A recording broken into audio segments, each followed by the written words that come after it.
TED asked me to be a part of this democracy event. I was flattered. When they told me it was a pro-democracy event, I paused.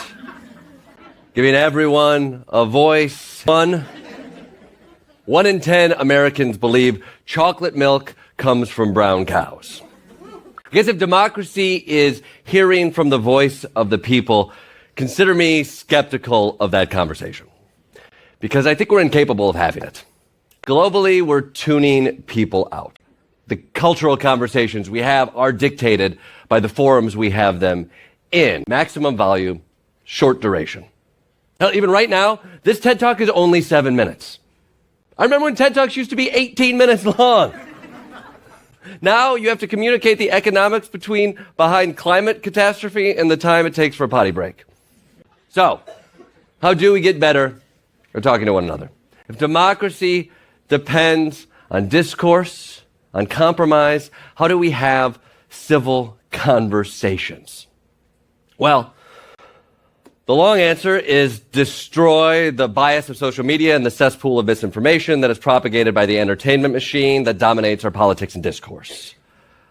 So 3 tips for how to be slightly better at talking to a human you disagree with. 1, read a book. You're not as smart as you think you are. Bias is reduced by travel. As a kid who grew up in Michigan, I hated Ohio. I still hate Ohio. But now I know what Akron smells like. And 3, concede something. Concession. You have to give something up. You're not as smart as you think you are. Concession is crucial to democracy.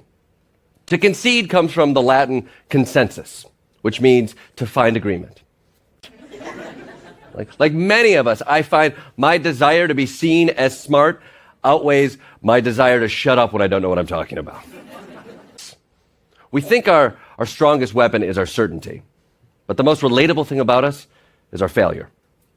And democracy in a bipartisan country is like a marriage.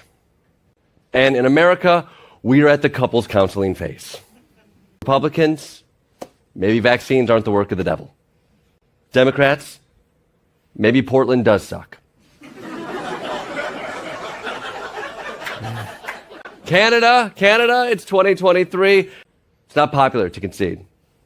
In America, there's a big chunk of the population right now who hasn't conceded the last presidential election. It's hard to give any ground when you can't agree that the earth you stand on is either round or flat. But, perhaps a gesture of understanding, if not towards irrefutable facts, but to your own uncertainty, is a step towards progress. The good news is being wrong is sexy. Failure is an aphrodisiac. Every person who has ever loved me has told me how much of a loser I am. The proof is in the pudding. And if conceding is too much for you, if that feels weak, okay, don't think of it as conceding. Think of it as gamesmanship. Trap them with your vulnerability. Hypnotize them with your humility. Distract them with your failure. And as they begin to reveal themselves to you in your uncertainty, smash those fools. In the game of democracy, in order to win, we may have to start with a loss. Trap them with your vulnerability. Hypnotize them with your humility. Distract them with your failure. And as they begin to reveal themselves to you in your uncertainty, smash those fools.